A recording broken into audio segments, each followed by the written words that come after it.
Hello dear listeners, welcome back to Timeless Romance Tales.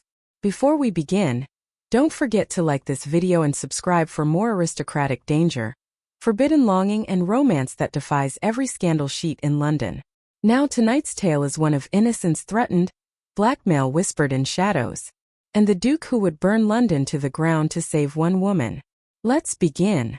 The rain hammered against the Ashbury townhouse like impatient knuckles demanding answers.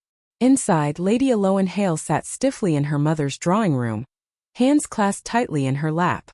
She had been summoned, not requested. Summoned. Lady Ashbury paced before her, silk skirts whispering with agitation.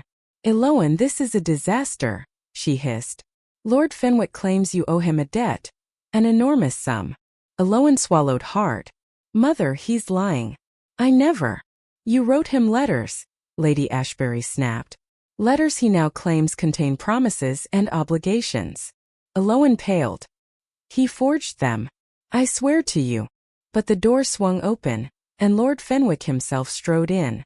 Tall, thin, with a smile that never reached his eyes. "Lady Elowen," he purred. "So lovely to see you." Elowen stood instantly. "You have no right to come here." "Oh, I think I do," he replied smoothly. "After all, you and I have a private understanding." "I never wrote those letters," she insisted, voice shaking. Fenwick shrugged. "The Ton won't care. They'll believe whatever scandal I whisper the loudest." Lady Ashbury gasped. "You wouldn't dare." "Oh, I would," he said, stepping closer to Elowen. "Unless she agrees to my terms." "What terms?" Elowen whispered. Fenwick leaned in, breath sour. "You will marry me." Elowen felt the world tilt. "No," she breathed. "I'd rather die." "Then your reputation will," he said coldly. "Choose wisely." That night, unable to breathe under the weight of fear, Elowen fled to the only person she believed could help. Alexander Sterling, Duke of Blackridge. A man known for two things: a reputation of unshakable honor, and a will forged of iron.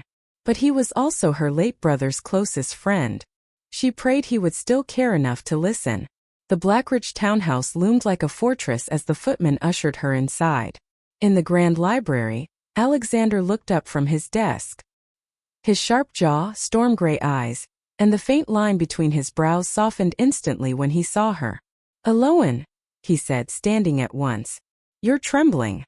She tried to speak, tried so hard, but tears surged instead. Alexander crossed the room in 2 strides. "What happened?" "He's blackmailing me," she choked. "Fenwick. He forged letters and he's threatening ruin and—" "Sit," Alexander murmured, guiding her gently to a chair. "Start from the beginning." She told him everything. The forged letters. The threats. The demand for marriage. When she finished, Alexander's expression was carved from stone. "He cornered you alone?" he asked quietly. "Yes." "And threatened you?" "Yes." His jaw flexed. "Elowen, you should have come to me sooner. I didn't want to trouble you." "Trouble me?" His voice rose, not in anger at her, but in sheer fury. "You are under my protection. You always have been."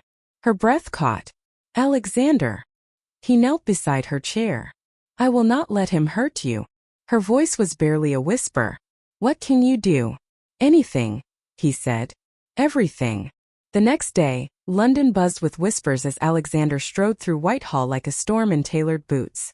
Fenwick's forged letters were already circulating among certain circles, whispers designed to rot Elowen's reputation before the morning was out.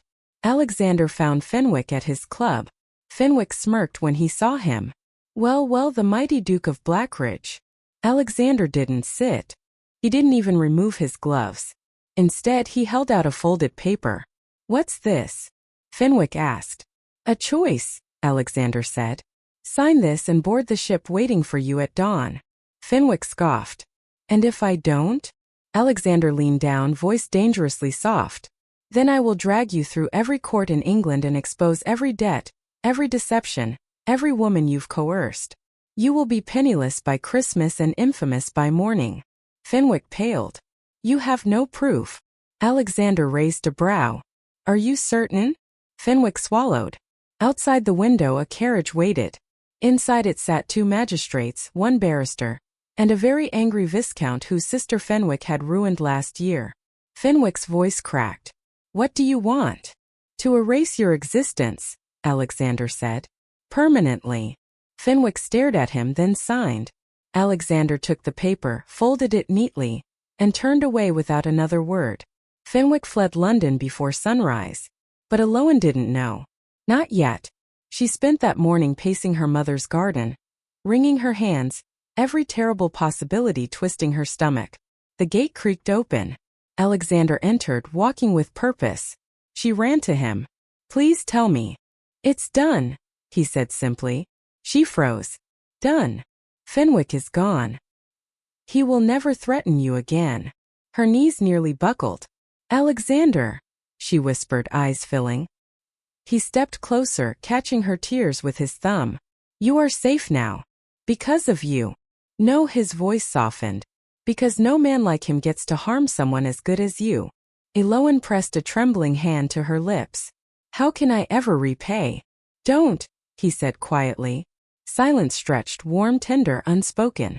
Elowen finally asked, voice fragile, "Will the Ton still believe the rumors?" Alexander exhaled slowly. "Yes. Unless." "Unless what?" she asked. He looked directly into her eyes. "Unless I give them a bigger one." Her heart stilled. "What do you mean?" "Marry me," he said. Elowen gasped. "No, Alexander, you cannot propose out of duty." "Duty?" he said softly. "No, Elowen. This is not duty." Her breath shook. "Then what is it?" His eyes held hers, raw, unguarded. "It's everything I've felt for years and never allowed myself to say." She blinked, slow, stunned. "You care for me?" "Care?" he murmured, stepping closer. His forehead touched hers. "Elowen Hale, I am in love with you." Her breath caught in her throat. "I thought I was imagining it," she whispered. "I thought you'd never look at me that way." "I've never looked at anyone any other way," he said. She reached up, touching his jaw. "Then yes," she whispered. "I'll marry you. Not for protection. For us." Alexander exhaled, deeply, as if years of restraint had finally broken. He leaned in. "Elowen," he murmured. "May I?" "Yes," she breathed. Their lips met in a kiss that felt like salvation. Soft at first, then deeper, fuller, the kind of kiss that rewrote destiny. The wedding was small but breathtaking. Elowen walked down the aisle with her head high, no longer frightened, no longer hunted. Alexander waited at the altar, expression softened by a love he no longer hid. The Ton watched, whispered, speculated.